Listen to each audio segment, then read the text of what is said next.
Jumpa kembali di MT Journey, Life Story, Inspiration of Life, dengan tema untuk segala sesuatu, baik suka atau duka, dan hasil atau gagal, serta menang atau kalah, semua ada waktunya Tuhan. Gitu. Dari dasar kita Pengkhotbah pasal 3, ayat 1 sampai 15, dan kita Pengkhotbah pasal 3, ayat 16 sampai 22. Nah ini inti dari sharing pagi ini teman-teman. Kita bicara bahwa segala sesuatu di dunia yang terjadi saat ini, bahkan sampai nanti ke alam akhirat, sebenarnya semua itu sudah Tuhan rancangkan dan kendaki, di mana dicerminkan di dalam isi firman Tuhan, teman. Nah problem yang timbul, masalah yang timbul apabila kita tidak mengenal, tidak mengerti akan firman Tuhan, sehingga kita tidak mengenal dan tidak mengerti apa rancangan dan kehendak Tuhan di dalam firman-Nya tersebut, teman-teman. Nah ini untuk lebih memperdalam gitu. Jadi apa ya, butuh satu tingkat percaya, butuh satu tingkat memang kita mengasihi Tuhan, dan butuh tingkat kepasrahan waktu melakukan hidup apabila kita ingin masuk ke dalam rancangan kehendak Tuhan, teman-teman. Nah ini saya coba bacakan sembari jalan, saya bacakan firman Tuhan dengan dasar-dasar apa yang saya dapat dari inspirasi saya gitu. Kita coba cari kitab Pengkhotbah, teman-teman. Kitab Pengkhotbah pasal 3, ayatnya yang saya baca pertama 1 sampai 9, teman-teman. Perikopnya dengan judulnya untuk segala sesuatu ada waktunya. Itu perikopnya, judulnya itu, teman-teman. Untuk segala sesuatu ada masanya. Untuk apapun di bawah langit ada waktunya. Ada waktu untuk lahir, ada waktu untuk meninggal, ada waktu untuk menanam, dan ada waktu untuk mencabut yang ditanam. Ada waktu untuk membunuh, ada waktu untuk menyembuhkan, ada waktu untuk merobat, ada waktu untuk membangun, ada waktu untuk menangis, ada waktu untuk tertawa, ada waktu untuk beratap, ada waktu untuk menari, ada waktu untuk membuang batu, ada waktu untuk mengumpulkan batu, ada waktu untuk memeluk, ada waktu untuk menahan diri dari memeluk, ada waktu untuk mencari, ada waktu untuk membiarkan rugi, ada waktu untuk menyimpan, ada waktu untuk membuang, ada waktu untuk merobek, ada waktu untuk menjahit, ada waktu untuk berdiam diri, ada waktu untuk berbicara, ada waktu untuk mengasihi, ada waktu untuk membenci, ada waktu untuk perang, ada waktu untuk damai. Apakah untung pekerjaan dari yang dikerjakannya dengan berjerih payah? Jadi semua teman-teman ini membuktikan bahwa ya ada waktu gitu, ada waktu Tuhan yang menentukan segala sesuatunya gitu. Jadi kembali lagi di ayat 9-nya, apakah untung pekerja dari yang dikerjakannya dengan berjerih payah apabila kita melawan soal waktu tadi, teman. Jadi memang kita mesti benar-benar mengenal, mengerti akan firman Tuhan, teman, baru kita akan menjadi tenang gitu. Jadi tidak orang Jawa bilang tidak gerasa gerusu gitu. Nah ini kalau saya dapatkan inspirasi, teman-teman, dari kitab Pengkhotbah pasal 3 ayat 1 sampai 9. Firman Tuhan katakan untuk segala sesuatu ada waktunya. Ada waktu bersuka, ada waktu berduka, ada waktu berhasil, ada waktu gagal, ada waktu menang, ada waktu kalah. Dan firman katakan ada waktu kita untung bersama, dan ada waktu jadi di sini, jadi ada waktu kita untuk berusaha gitu, berjuang, bergerak, bertindak, dan ada waktu untuk kita berdiam diri, teman. Jadi kuncinya di kitab Pengkhotbah pasal 3 ayat 1 sampai 9 itu seperti ini, teman.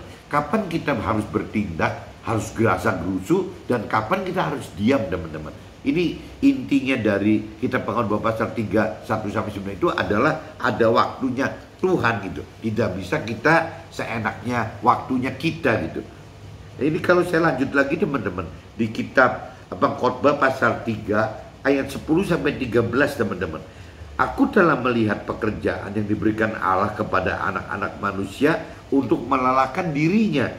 Ia membuat segala sesuatu indah pada waktunya. Bahkan ia memberikan kekekalan dalam hati mereka. Tetapi manusia tidak dapat menyelami pekerjaan yang dilakukan Allah dari awal sampai akhir. Aku tahu bahwa untuk mereka tak ada yang lebih baik daripada bersuka-suka dan menikmati kesenangan dalam hidup mereka. Dan bahwa setiap orang dapat makan, minum, dan menikmati kesenangan dalam segala jeripayahnya. Itu juga adalah pemberian dari Tuhan Allah gitu. Nah ini kalau saya diinspirasi saya teman-teman, Pengkhotbah pasal 3 ayat 10 sampai 13, jika kita hidup mengalir mengikuti rancangan dan kehendak Tuhan dengan melakukan apa yang diperintah serta diperaturkan firman-Nya, maka pada akhirnya kita akan tahu apa tujuan Tuhan bagi hidup kita. Hidup dalam Tuhan mengalir dengan parameter dapat makan dan minum serta nikmati kesenangan. Apabila kita mengikuti firman Tuhan katakan begitu teman-teman. Jadi kita bukan mengalir seenaknya kita sendiri, tapi kita mengalir dalam arti kata mengikuti apa yang diperintahkan oleh firman Tuhan. Dan apabila kita sudah dalam posisi itu, ya kita malah apa firman Tuhan anjurkan untuk kita bisa menikmati gitu, menikmati kepasrahan kita, ketaatan dan kepasrahan kita dalam melakukan firman Tuhan, ya dengan ya menikmati urusan kesenangan tadi, urusan makan, minum, itulah parameter mengikuti firman dengan benar gitu. Meskipun dalam realitanya nggak mudah teman-teman. Ya kita kadang-kadang tidak butuh hanya makan dan minum saja, bukan cuma kesenangan aja. Kita banyak sekali ambisi-ambisi yang kita umbar gitu, sehingga ya bisa mendapat makan dan minum senang aja tidak cukup teman-teman. Tapi di firman Tuhan katakannya seperti itu. Kita harus taat, mengasihi Tuhan dengan cara melakukan firman Tuhan, dengan cerita kita taat dan pasrah serta bersyukur sehingga kita bisa menyenangkan diri kita sendiri dengan makan dan minum serta ya kesenangan yang kita dapat secara positif tadi teman-teman. Nah ini saya coba lanjut lagi teman-teman. Kita Pengkhotbah pasal 3 ayatnya 14 sampai 15 teman-teman. Aku tahu bahwa segala sesuatu yang dilakukan Allah akan tetap ada untuk selamanya. Itu tak dapat ditambah dan tak dapat dikurangi. Allah berbuat demikian supaya manusia takut akan Dia. Yang sekarang ada, dulu sudah ada, dan yang akan ada, sudah lama ada, dan Allah mencari yang sudah lalu. Nah ini kalau saya inspirasikan di dalam inspirasi saya teman-teman, Pengkhotbah pasal 3 ayat 14 sampai 15, kehidupan kita sudah tentukan dari awal kita lahir sampai meninggalkan dunia ini gitu. Bahkan sampai masuk dalam akhirat dan pola cara hidup sekarang ini dari dulu sudah ada, dan yang akan ada sebenarnya sudah ada juga gitu. Kehidupan kita sudah Tuhan petakan dalam firman Tuhan. Kita bebas memilih jalannya yang mana gitu. Jadi apabila kita percaya Tuhan, apabila kita mengasihi Tuhan, apabila kita taat kepada Tuhan, kita harus melakukan firman Tuhan teman. Karena apa yang ada di dalam firman Tuhan itu adalah yang memang sudah Tuhan tentukan, tidak mungkin bisa berubah teman. Jadi manusia akan 2-3 kali kerja yang akan sia-sia apabila tidak dari awal sudah masuk ke dalam rancangan kehendak Tuhan yang sudah ada di dalam firman Tuhan. Apabila kita masuk ke dalam rancangan kehendak Tuhan yang berarti dalam firman Tuhan, ya kita tidak akan 2-3 kali melakukan coba-coba gitu. Kita sekali langsung masuk ke situ. Jadi mungkin sejak dari umur muda kita, sejak dari umur anak-anak kita muda gitu, ya alangkah baiknya diperkenakan dengan firman Tuhan sehingga dari awal sudah bisa hidup dengan mengenal, mengerti dan melakukan firman Tuhan teman, supaya tidak hidup sia-sia gitu, tidak 2-3 kali merubah gitu. Nah ini saya coba lanjut lagi teman-teman di kitab Pengkhotbah pasal 3 ayat 16 sampai ke 18 teman-teman.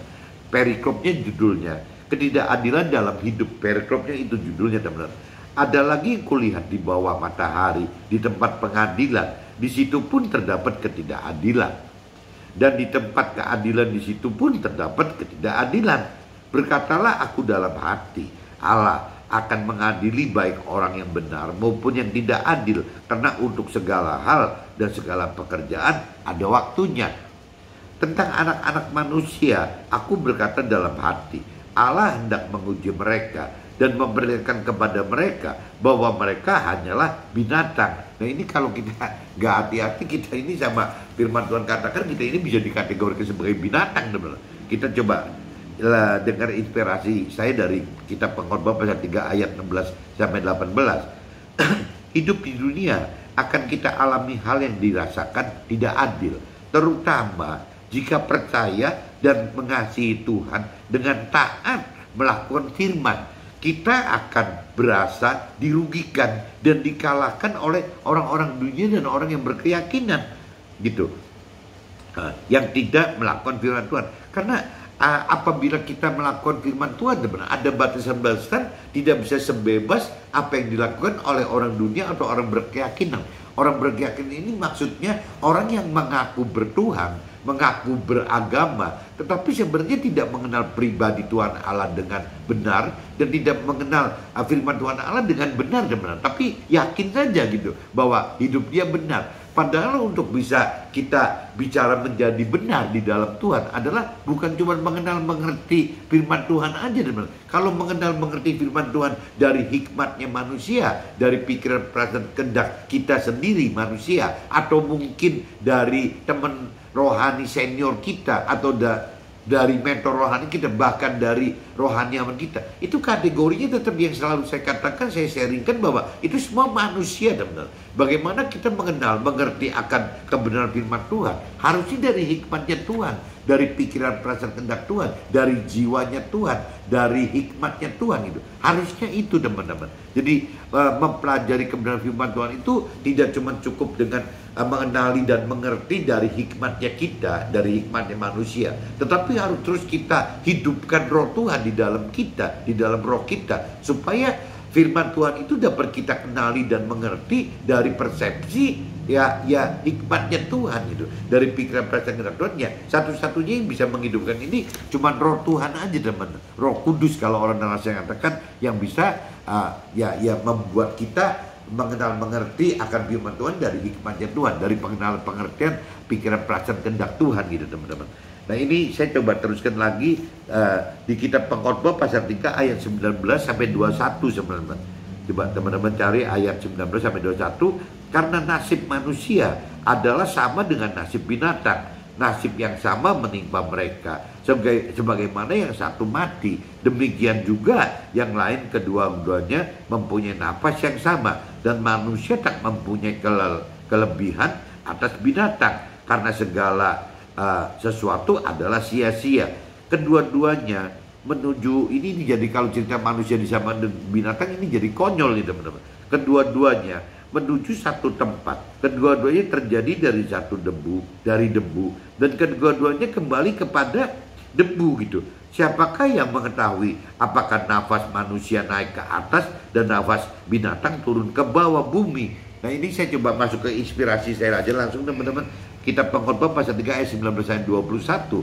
Orang dunia atau orang berkeyakinan hanya mengenal dan mengerti jika hidup hanya memiliki dua unsur saja, teman, tubuh dan jiwa. Itu banyaknya orang dunia dan orang berkeyakinan itu hanya tahunya itu, teman, bahwa manusia itu tidak beda dengan binatang gitu, hanya memiliki dua unsur, tubuh dan jiwa saja, tidak berbeda dengan binatang gitu. Ya kalau kita cuma dua unsur, tidak beda dengan binatang atau makhluk-makhluk lain pada umumnya gitu, dimana kehidupan tubuh dan jiwa hanya berakhir di dunia fana ini saja. Jadi kalau kita asumsikan bahwa kita hanya mengenal mengerti bahwa manusia itu hanya terdiri tubuh dan jiwa, ya parameter hidupnya cuma dunia ini saja, teman-teman. Nah dunia ini saja adalah pola pikirnya, pola pengertian daripada orang dunia, orang berkeyakinan, bahkan iblis, teman-teman. Iblis itu menjebak manusia dengan mengasumsikan bahwa hidup manusia itu hanya di dunia fana ini saja, teman. Karena yang berasumsi manusia itu dijadikan hanya dua unsur, tubuh dan jiwa saja gitu. Ini yang bahaya, teman. Jadi parameter yang diukur itu adalah dunia fana ini saja gitu. Sedangkan Tuhan ciptakan manusia dengan tambahan satu unsur, roh gitu. Nah ini, jadi manusia itu Tuhan ciptakan berbeda dengan binatang berbeda dengan makhluk lain, karena manusia itu terdiri dari tiga unsur, teman. Ada tubuh, jiwa, dan roh gitu. Nah, di mana unsur roh ini yang bedakan manusia dengan binatang. Karena roh yang membuat kita masuk ke alam akhirat kekal, ke dimensi alam akhirat yang kekal, alam yang tidak bisa ada kebinasaan, teman. Kalaupun kebinasaan karena ulah kita, tapi tidak, kebinasaannya juga kekal, keselamatannya, kehidupannya juga kekal. Nah, itu untuk menentukan kita mendapatkan kebinasaan kekal di dalam neraka ya karena ulahnya kita di dunia saat ini, dan sebaliknya untuk mendapatkan selamat kekal di dalam akhirat pun ya ulahnya kita di dalam dunia ini, teman. Jadi yang melakukan firman Tuhan yang akan mendapatkan keselamatan kekal di dalam akhirat, yang tidak melakukan firman Tuhan ya tidak akan mendapatkan kebinasaan kekal di dalam neraka yang di akhirat nanti, teman-teman. Nah, ini bahayanya kita hidup di dunia saat ini adalah penentuan, teman-teman. Penentuan untuk kita bisa masuk ke dalam surga atau neraka. Nah, ini proses pemilihan, penghakiman, pengadilannya itu ya, penghukuman itu ada di dalam hidup saat ini, teman. Jadi hidup ini ya adalah proses hidup, perjalanan proses hidup untuk menentukan kita hidup bisa dalam keselamatan kekal di dalam akhirat nanti dalam surga, atau kita bisa masuk ke dalam neraka apabila kita dari saat ini tidak hidup tidak melakukan firman Tuhan. Jadi kuncinya balik lagi, teman. Mengerti firman Tuhan itu tidak cukup, teman. Tuhan dan firman katakan bahwa yang bisa masuk ke dalam surga itu orang yang melakukan firman Tuhan, bukan hanya mengenal dan mengerti firman Tuhan, apalagi seperti orang dunia yang tidak mau mempelajari firman Tuhan gitu. Dan lebih konyol lagi kalau orang berkeyakinan, teman-teman. Orang yang udah merasa yakin bahwa sudah percaya Tuhan, sudah yakin mengenal Tuhan, tapi sebenarnya tidak gitu. Tidak mengenal pribadi Tuhan, tidak mengenal firman Tuhan. Lah bagaimana bisa masuk ke dalam surga? Mungkin kalau bicara dari sisi hukuman gitu, jangan-jangan orang dunia lebih baik, teman-teman, karena Tuhan adil. Tuhan akan hukum orang dunia itu dengan penghukuman, penghakiman dasarnya dari apa? Jadi konsekuensi dunia, hukum-hukum dunia gitu. Tapi kalau orang berkeyakinan, teman-teman, ya tingkah lakunya seperti orang dunia, tapi dia mengaku dan yakin bahwa dia itu percaya Tuhan dan mengenal firman Tuhan. Ya otomatis karena Tuhan Maha Adil, maka orang-orang berkeyakinan ini akan dihukum, akan diadili, akan dihakimi. Beda dengan orang dunia, teman-teman. Pasti penghakimannya itu akan penghakimnya yang dasarnya firman Tuhan tadi. Waktu penghakiman firman Tuhan tadi, ya banyak sekali yang orang-orang berkeyakinan tidak lakukan, teman-teman. Nah, ini resiko orang berkeyakinan kalau menurut saya jauh lebih bahaya daripada orang dunia gitu. Jadi lebih baik kalau mau jadi orang dunia, sekalian jadi orang dunia aja. Nanti dihukum kan dengan hukuman atau penghakiman cara dunia gitu. Tapi kalau cerita orang berkeyakinan, ini yang bahaya sekali karena hukumnya itu, penghakiman itu pasti dasarnya dari melakukan firman Tuhan atau tidak. Ya karena orang berkeyakinan tidak mengenal pribadi Tuhan Allah dan tidak mengenal firman Tuhan Allah, ya pasti banyak yang tidak dilakukan firman Tuhan Allahnya, teman. Otomatis konsekuensinya akan dihukum lebih berat gitu. Nah, ini saya coba langsung masuk yang terakhir, teman-teman. Kitab Pengkhotbah pasal 3 ayatnya cuma satu aja, ayat 22, teman-teman. Aku melihat bahwa tidak ada yang lebih baik bagi manusia daripada bergembira dalam pekerjaannya, sebab itu adalah bahagiannya. Karena siapa akan memperlihatkan kepadanya apa yang akan terjadi sesudah dia gitu. Nah, ini diinspirasi saya, teman-teman. Pengkhotbah pasal 3 ayat 22, kehidupan yang benar adalah dengan melakukan firman Tuhan bersama roh Tuhan, dengan taat dan percaya, serta jadi pasrah ya, bahkan dengan ucapan syukur, sehingga kita dapat berbahagia saat melakukan kehidupan di dunia ini, teman-teman. Ini pagi ini sharingnya seperti itu, teman-teman. Jadi mudah-mudahan bisa ditangkap. Saya coba kasihkan tema yang tadi gitu. Jadi untuk segala sesuatu, baik suka atau duka, dan hasil atau gagal, serta menang atau kalah, semua ada waktunya Tuhan. Oke, teman-teman, see you, bye-bye.